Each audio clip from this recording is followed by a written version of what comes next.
5-7. Il est 6h21. L'invité du 5-7 ce matin est vice-président de la FNSEA, le syndicat agricole majoritaire. Bonjour Lux Messer. Bonjour. Vous avez une ferme dans l'Oise, vous faites de la polyculture et de l'élevage, vous avez des vaches laitières. Alors votre syndicat appelle les agriculteurs à se mobiliser partout en France, aujourd'hui et demain, pour défendre les revenus. Vous aviez prévu cette mobilisation avant la censure du gouvernement, vous la maintenez ?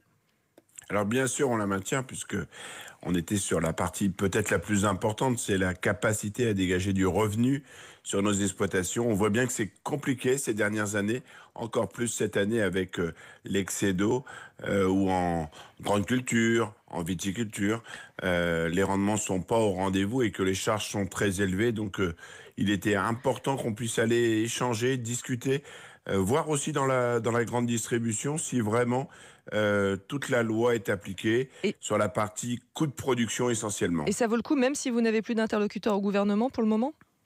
C'est d'autant plus important, c'est-à-dire que on espère que rapidement on aura un futur Premier ministre et un ministre de l'Agriculture. D'ailleurs, on a demandé un rendez-vous dans les tout premiers jours pour justement mettre en haut de la pile le dossier agricole. On peut pas nous prendre comme ça en otage depuis plus d'un an où il y a eu des engagements de prix et que la réalité, c'est qu'aujourd'hui, il n'y a pas grand-chose qui transpire dans les fermes.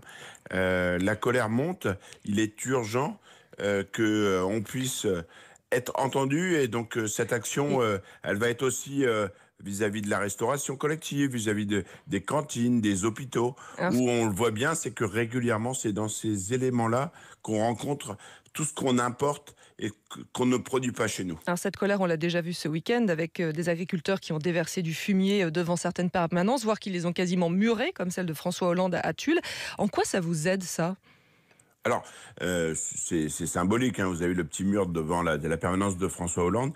C'est quand même pour montrer le décalage qu'on peut avoir entre nos députés quand ils sont sur le terrain, quand ils viennent nous accompagner, quand on fait des manifestations, ils nous disent on est avec vous, les Français sont derrière vous. Et puis quand ils sont à Paris, on voit bien qu'il y a un vrai décalage où là on fait un choix de parti, on fait un choix individuel, mais on met pas l'intérêt général, l'intérêt de la France.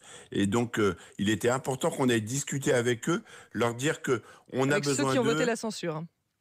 Alors oui. Alors, on est allé voir tout le monde parce qu'on a besoin aujourd'hui, par exemple, c'est eux qui ont voté la censure, mais c'est eux aussi qui ont voté contre le Mercosur à 471 voix, donc bien plus de députés ont voté contre ce Mercosur. Mais il est indispensable qu'ils aient un peu de terre à leurs chaussures parce que ça peut pas être d'un côté on est derrière vous et puis en même temps aller stopper et puis que finalement on prend, comme je l'ai dit tout à l'heure, en otage les femmes et les hommes qui font ce travail de nourrir les gens. Et pareil, dans les actions que la FNSEA appelle à mener, il y a le fait de refuser les contrôles dans les fermes, les contrôles menés par les services de l'État. C'est quoi le rapport avec la situation politique actuelle ? Les contrôles, ils sont indépendants du gouvernement ? Oui, mais c'est justement pour se dire que aujourd'hui, quand on n'a plus d'État ou un État qui est en suspension, nous on peut pas continuer à vivre cette pression permanente des contrôles, surtout que quand 90% des exploitations n'ont subi aucun contrôle l'an dernier. C'est pas non plus des contrôles très très réguliers. Non, mais c'est la façon dont les contrôles se passent, où on a ce ressenti permanent qu'on vient chercher la petite bébête, qu'on est finalement présumé coupable sur des éléments sur lesquels on voit bien qu'on a, et ça a été dit par le Premier ministre, c'est qu'on est complètement en décalage. On a mis tellement de surréglementation ces 20-30 dernières années, c'est qu'on finit toujours par être en décalage par rapport à des dates de semis, par rapport à des entretiens de haies. Et c'est ça qu'à un moment donné, il est urgent, c'est ce qu'a commencé la ministre de l'Agriculture, Annie Genevard, sur les mesures de simplification. C'est indispensable si on veut redonner le goût d'entreprendre en agriculture. Alors justement, cette surréglementation, cet excès de normes, selon vous, ça c'est un combat que la FNSEA porte depuis très longtemps. En revanche, le sujet du jour, donc la lutte pour de meilleurs revenus, ça c'est pas ce que vous mettez en avant d'habitude à la FNSEA. Ce combat, c'est plutôt celui de la Confédération paysanne. C'est parce qu'il y a des élections professionnelles le mois prochain que vous insistez aujourd'hui sur le revenu ? Depuis le départ, on l'a toujours dit. Nous, ce qu'il nous faut pour installer notamment des jeunes, c'est vivre de son métier. Donc c'est du revenu. Alors peut-être qu'on ne le dit pas assez en première ligne, mais c'est essentiel. C'est l'ADN de la FNSEA et des jeunes agriculteurs.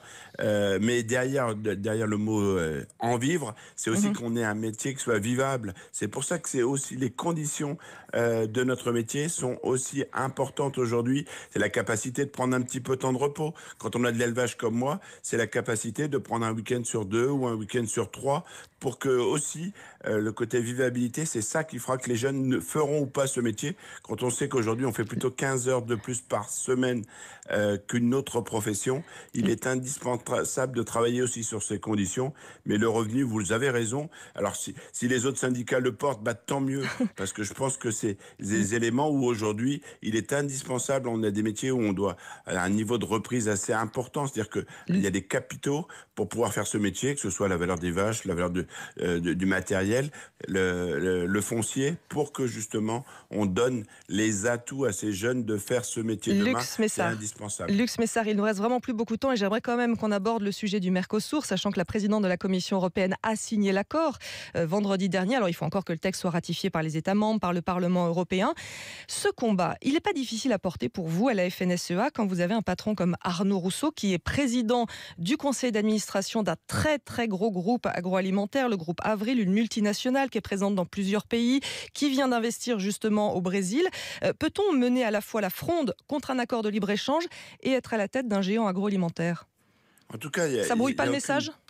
En tout cas, pour moi, pas du tout, puisque Arnaud est avant tout agriculteur. Il est responsable, président d'une organisation de filière, et c'est la filière des oléoprotéagineux, c'est le colza, c'est le tournesol, pour que justement, on en tire le meilleur revenu. Quand moi j'en produis moi-même, j'ai une dizaine d'hectares de colza. Je peux vous dire que mais heureusement qu'on a cette filière. Il n'est pas représentatif de la majorité des agriculteurs en France.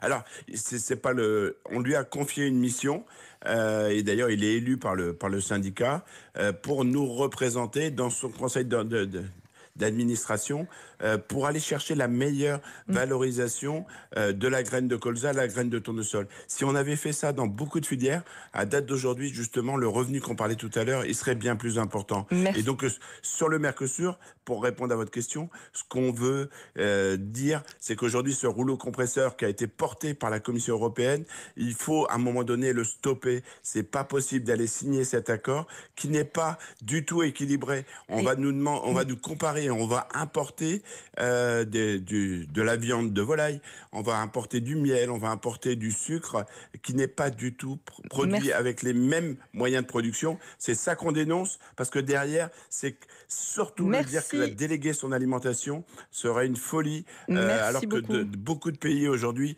produisent leur alimentation. Merci beaucoup Lux Messard, vice-président de la FNSEA. Vous étiez l'invité du 5-7.